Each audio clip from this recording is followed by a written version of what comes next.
que tudo, a paz de Cristo é especial. A graça e a paz, eu sou o pastor Luiz Gustavo, pastor da Igreja Presbiteriana Central de Nova Friburgo, e hoje eu estou aqui para continuar a nossa série Beleza Oculta dos Salmos. Temos falado sobre alguns salmos do Saltério Bíblico, e se você não acompanhou toda a nossa série, você pode ir lá na página da Igreja Presbiteriana Central de Nova Friburgo, lá no YouTube, e acessar a playlist Beleza Oculta. Você vai ver todas essas mensagens, e lá também temos todas as mensagens que são compartilhadas na Igreja Presbiteriana de Nova Friburgo, mensagens para o teu coração. E hoje eu quero falar sobre o Salmo 51, o Salmo de confissão, o Salmo de arrependimento do rei Davi. Um salmo que tem um contexto histórico muito interessante. Lá em 2 Samuel, capítulo 12, nós vamos ver o desfecho de uma história muito triste, uma história trágica, um pecado hediondo cometido pelo homem segundo o coração de Deus. É isso mesmo. Davi adulterou com Betseba e, como consequência desse adultério, ela engravidou. Mas ela era casada com um leal e bravo guerreiro de Davi, cujo nome era Urias. Urias volta. Urias chega em casa e, embora não soubesse que sua esposa estava grávida, se recusa a se deitar com ela, como foi ordem de Davi. E então Davi se vê numa situação muito complicada e, para não ficar mal perante os homens e o povo, manda Urias para a linha de frente, onde fatalmente seria morto. E não foi diferente. Urias morreu e Davi tomou sua esposa como um ato de misericórdia e de generosidade, tomou-a para si como sua esposa, e ficou muito bem aos olhos do povo. Mas isso não o deixou bem diante dos olhos de Deus. Precisamos pensar nisso. Às vezes a nossa preocupação muito grande é ficar bem diante dos olhos dos homens. Mas aquele que tudo vê, aquilo que tudo conhece e aquilo que tudo revela, ele trouxe esse pecado diante de Davi. Ele usa o profeta Natan, o homem de Deus, que conta uma história para Davi sobre um homem pobre que tinha poucos recursos e vê a sua única ovelha sendo tomada pelo seu vizinho rico, que tinha muitas posses, mas para receber um visitante, tomou a sua própria ovelha. Isso deixa Davi absolutamente indignado, a ponto de condenar essa atitude desse vizinho rico, uma atitude punível com morte. Então Natan diz: esse homem és tu, rei. Você fez isso. Tomou a única ovelha, o único bem que Urias tinha, e o condenou à morte. Isso faz todo o senso espiritual de Davi desabar. Talvez a razão pela qual ele seja chamado homem segundo o coração de Deus é que a ficha de Davi cai a despeito do grande pecado. Ele sente a dor profunda. Ele percebe a grande besteira. Ele é sensível para perceber que pecou contra o céu, que pecou contra Deus. E que foi hediondo porque ele quis ficar bem com os seus súditos, com o seu reino, com seus amigos, com seus seguidores, ainda que estivesse mal com o seu Senhor. Queridos, eu registrei aqui e quero compartilhar com vocês alguns verbos que eu anotei e quero mostrar para vocês, que são verbos que trazem a ideia de uma ação de Deus, os verbos que registram a ação de Deus para com Davi. Mas antes de compartilhar esses verbos, eu quero dizer que todos esses verbos que são relativos à ação de Deus, que são relativos ao agir de Deus, não só na vida de Davi, mas na minha vida, na sua vida, eles precisam estar absolutamente alinhados com a nossa vontade. Esse agir de Deus, ele acontece uma vez que a minha vontade anseia por esse agir. Então não adianta você pedir para Deus fazer algumas coisas na sua vida se você não quer que Ele faça. Você precisa querer. O princípio do arrependimento, o princípio da confissão, o princípio do perdão de Deus para a nossa vida é desejarmos isso de coração. Então vamos olhar aqui alguns verbos aqui que eu separei e quero compartilhar com vocês sobre a ação de Deus na vida de Davi. Primeiro, compadece-te de mim, ó Deus. Né? É o que Davi pede. Né? Uma compaixão de Deus. Segundo a benignidade dele. Nós precisamos de compaixão do Senhor. A primeira coisa que nós precisamos desejar é que o Senhor tenha compaixão na nossa vida. Em alguns momentos de crise que nós vemos, nós desejamos muito que os nossos próximos, que os nossos irmãos, que os nossos líderes ou liderados, que os nossos chefes ou os nossos subordinados, que as pessoas que convivem conosco tenham compaixão da nossa causa. Mas antes disso, que talvez seja importante, é saber que Deus tem compaixão de nós.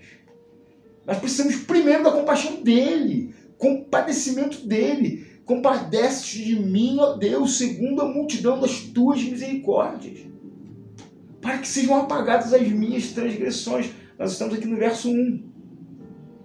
E aí, o segundo verbo que surge aqui, que eu trouxe, entre muitos outros, é claro, é o do verso 2. Lava-me completamente da minha iniquidade. Eu preciso entender esse lavar aqui dentro de um processo. Né? Porque o próximo verbo ele tem uma similaridade, mas não é a mesma coisa. Eu entendo que esse lavar aqui seja um lavar externo, seja um lavar que atinge a nossa vida, a nossa intenção, a nossa mente, o nosso coração. Lava-me completamente da minha iniquidade e purifica o meu pecado. Essa aqui é a ideia do verso 2. Mas eu preciso entender que a única maneira pela qual Deus me lava do meu pecado é quando eu sou submetido ao lavar regenerador da palavra de Deus na minha vida. Através, evidentemente, da ação do Espírito Santo. O Espírito Santo traz a água purificadora da palavra e tira de mim toda essa imundície. Todos nós precisamos passar por isso. Todos nós vivemos isso. É esse lavar. E às vezes nós tentamos ajudar e criamos coisas, ações, projetos. Sabe, você não vai ser perdoado por óleos derramados na tua cabeça. Não é com correntes, com uma série de mandingas gospels que existem hoje nos nossos dias, né? Com rituais, enfim, com toda essa parafernália sincrética aí que existe dentro do Evangelho. Isso não vai resolver o teu problema. Se não houver uma ação poderosa da palavra de Deus, selada pelo Espírito Santo na tua mente e no teu coração. Porque o que gerou essa dor em Davi foi a palavra de Deus. Foi Deus usando a palavra através de um profeta, levando uma verdade ao coração de Davi. E é isso que começa a lavar ele, começa a purificar ele. No verso 3, no verso 7, eu tenho uma palavra similar. Purifica-me com hisopo e ficarei limpo, lava-me e ficarei mais alvo que a neve. É um processo. Mas é um processo que continua depois de algumas coisas acontecerem. Perceba que quando a palavra começa a lavar você, lá no verso 2, ela precisa gerar algo na sua vida. E sem isso não vai acontecer nada na sequência purificadora. No verso 3, Davi começa então a fazer a sua confissão. Ele diz: pois eu conheço as minhas transgressões, o meu pecado está sempre diante de mim, Pequei contra ti somente, e fiz o que era mal perante os teus olhos, de maneira que serás tido por justo no teu falar e puro no teu julgar. E ele vai além no verso 5 dizendo, não nasci na iniquidade. O pecado não é algo de agora, o pecado é algo de sempre na minha vida. É a confissão de Davi. Eu sei o meu pecado. Eu conheço a minha transgressão. Precisamos aprender a confessar pecados, dando nome aos nossos pecados. Reconhecendo de maneira clara e objetiva onde você tem falhado diante do teu Deus. E aí então o processo de purificação continua. Esse processo não acaba aqui, ele não começa e acaba aqui, mas ele só passa para a segunda fase se houver confissão. E esse é um ponto que não tem sido tratado com seriedade nos nossos dias, no cristianismo. As pessoas querem se livrar dos seus problemas terciarizando, pedindo que alguém que tenha uma oração forte ore, fazendo algum tipo de campanha, algum tipo de promessa bíblica, se escravizando em algumas campanhas de correntes que não podem ser quebradas, senão a coisa não acontece. Toda essa pirotecnia teatral que existe dentro do evangelho hoje, isso tudo não existe uma vez que você confessa o teu pecado,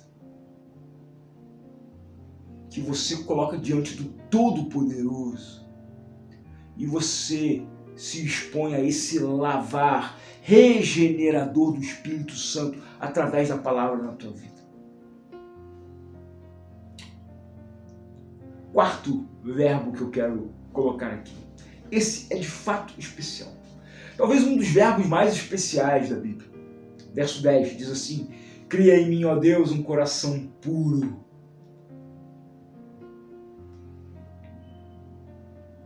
Esse cria aqui, criar, é um verbo que só aparece no hebraico 2 vezes na Bíblia. É um verbo extremamente raro, singular e, pasmem, um verbo de caráter teológico na língua hebraica, na língua dos judeus. Esse verbo aqui é o verbo bará, no grego.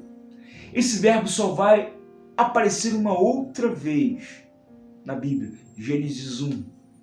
No princípio criou Deus o céu e a terra. Está escrito lá em hebraico, Deus criou o céu e a terra. Bereshit bara Elohim. Então, no princípio criou Deus. Esse criar aqui é um criar que não pode ser reproduzido por homens. É um criar que cabe tão somente ao grande Criador. É algo que só Deus pode fazer. E mudar o coração do homem não é coisa que a religião pode fazer, não é coisa que o socialismo pode fazer.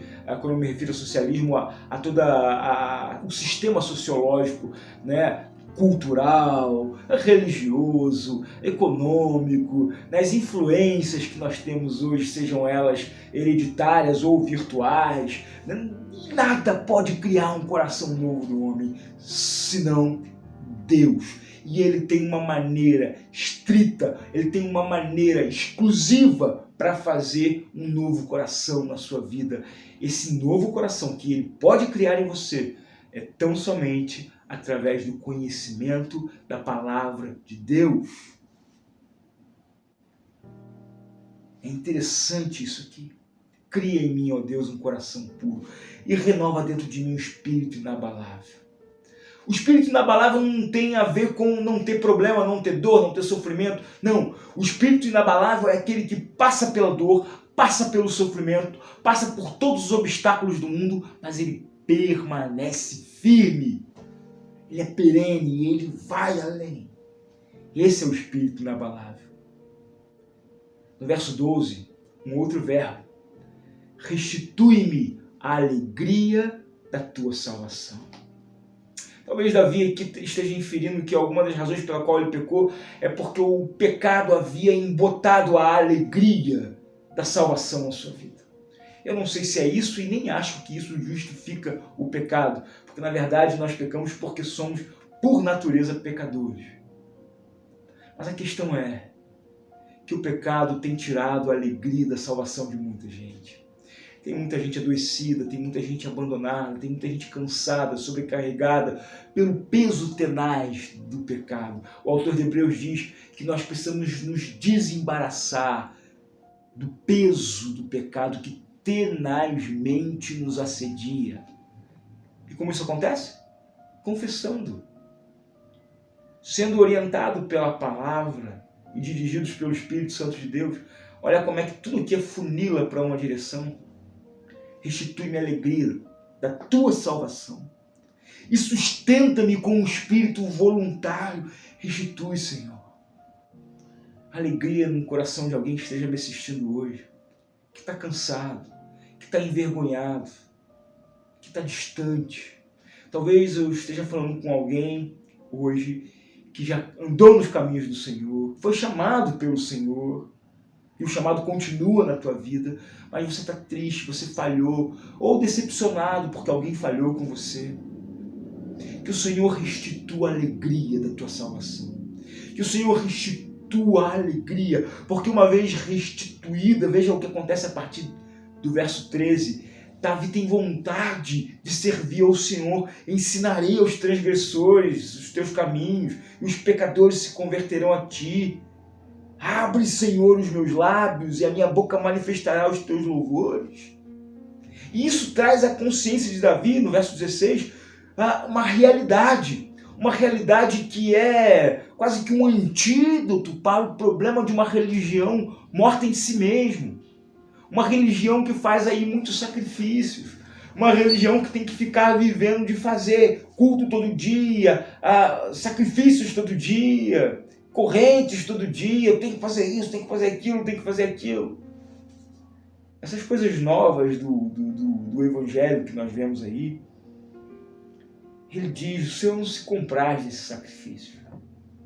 O Senhor não tem alegria aí nas punições. O Senhor não tem alegria em um trabalho árduo no Evangelho, cujo objetivo é só trabalhar e fazer alguma coisa para agradar a Deus. Deus se agrada sim no teu trabalho. Mas não é trabalhando que você vai agradar o coração dele.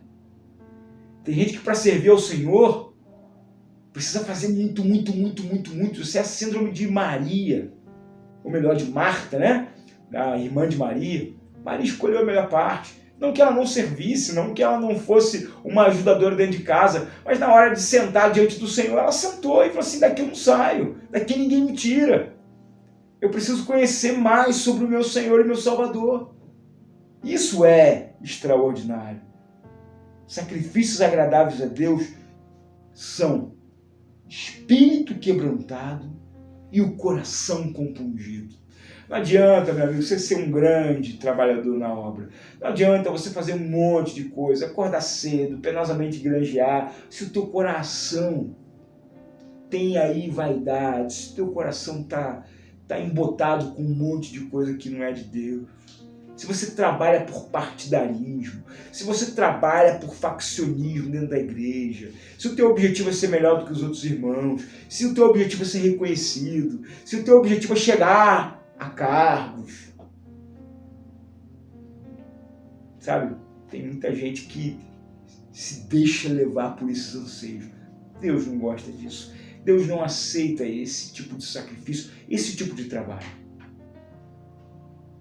Mas o coração compungido e o coração e o contrito, né, o espírito quebrantado, ele não desprezará. E como é que o espírito fica quebrantado? E como é que o coração fica compungido? É quando nós somos submetidos à palavra. Davi estava vivendo muito bem. Casou com Betseba, todo mundo batia palma para ele, foi tido como generoso, misericordioso, casou com a esposa de Urias. Mas a verdade estava escondida. O que trouxe ela à tona? A palavra de Deus.